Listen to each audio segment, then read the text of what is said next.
ကဲတက္ကစီလောကမှာလေအခုအရန်ကိုပွဲဆူနေတဲ့ငွေရေးကြီးရေးပြန်ပွဲကြီးတစ်ခုရှိနေတယ်ရွေးချယ်စရာကနှစ်ခုပဲဟိုရင်ကလည်းကအားကိုးခဲ့ရတဲ့တစီကားနဲ့ပဲဆက်သွားမလားဒါမှမဟုတ်နီးပညာအသစ်တဲ့ EV ကားလောကရောပြောင်းမလားပေါ့အရေးကြီးတာကဒီဆုံးဖြတ်ချက်တစ်ခုတည်းနဲ့ဝင်ငွေကတင်းညာနဲ့ချီပြီးကွာသွားနိုင်တာပဲဒီတော့ခုကစပြီး3နှစ်တာငွေရေးကြေးရေးပြိုင်ပွဲကြီးတစ်ခုကိုစိတ်ကူးနဲ့ဆင်နွှဲကြည့်ကြရအောင်ဒီရချက်ကရှင်းရှင်းလေးပဲဒီတက္ကစီကားနဲ့စီးထဲမှာဘဲကားကမောင်းတဲ့သူကိုပိတ်ဆိုင်အိတ်ပို့ထူးစင်မလဲဆိုတော့ကိုကိန်းကနနဲ့အဖြေရှာကြည့်မှာပါဟုတ်ပြီပြိုင်ပွဲရဲ့စီးမြင်တွေကိုကြည့်အောင်ရင်မောင်းတဲ့ဟာနေ့စဉ်မြက်ငွေပမာဏတူအောင်ရီမှန်းချက်ထားတယ်ဒါပေမဲ့ဒီမှာဇလန်းကစတာပဲ EV ကားမောင်းတဲ့သူဟာဒီပြိုင်ပွဲကို300ရွှေနဲ့စရတာတဲ့တူတူပဲ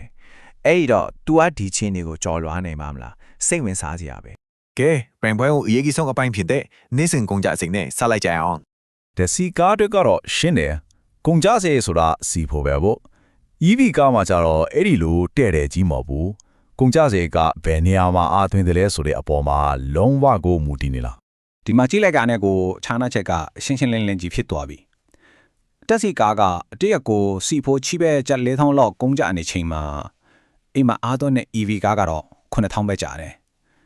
4000နဲ့9000ကွာအခြားချက်ကတော်တော်ကြီးကိုကြီးမားတယ်နော်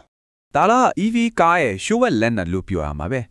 နေ့စဉ်ကုန်ကြစရက်မှာတတိတာသွားပြီးအချင်းကြမ်းလာလေဒီအားသားချက်ကပို့ပြီးအစွမ်းထလာလေပဲနေ့စဉ်တက်တာနေတာတော့ဟုတ်ပါပြီဒါပေမဲ့3နှစ်ပြည့်သွားတဲ့အခါမှာတော့ဘယ်လိုဖြစ်မလဲအချင်းကိုရှေ့အမြန်ရစ်ပြီးစွတ်ပေါင်းရလက်တီကိုတစ်ချက်ကြည့်လိုက်ကြရအောင်3နှစ်အလုံးလုံးရပေါင်း1000ကျော်ကြာသွားတဲ့အခါမှာစီဖိုးမီဂျာကပင်စင်စိတ်တဲ့အလုံးကိုနှုတ်ပြီးတဲ့အခါပုံကရှင်းကွာပြီး EV ကမောင်းနေသူလက်ထဲမှာကင်ထားလေငွေသားကတိတိတတ်ကိုပုံငားနေလာတွေ့ရမှာပါဒါပေမဲ့ကြံကွိုင်းကမပြီးသေးဘူးနော်လက်စီကားမှာနောက်ဆုံးကစားရမယ်အရေးကြီးတဲ့ဖက်တစ်ချက်ကြံနေသေးတယ်ဒီမေခွန်က EV ကားဝယ်ဖို့စဉ်းစားနေတဲ့သူတွေကိုတော်လေးခေါင်းစားစေတဲ့မေခွန်ပဲ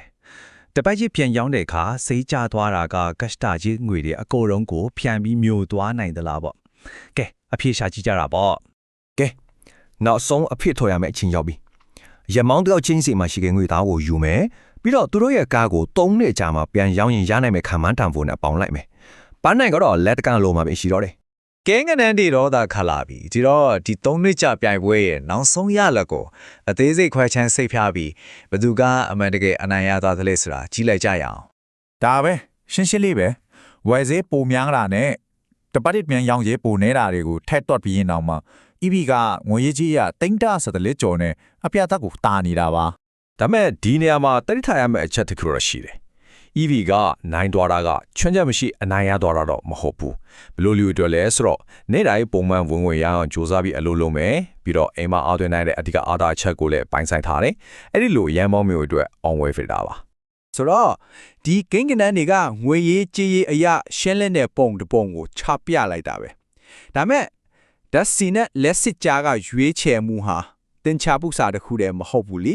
ဒါကကိုယ့်ရဲ့အလုပ်လုပ်ပုံအားသွင်းဖို့အဆင်ပြေမှုဦးစားပေးမှုတွေပေါ်လဲမူတည်နေတာဒါကြောင့်နောက်ဆုံးမေးခွန်းကတော့ဒီရမောင်းတဲ့ရောက်ထဲကဘယ်တယောက်နေရာမှာဝင်ကြည့်ချင်ပါ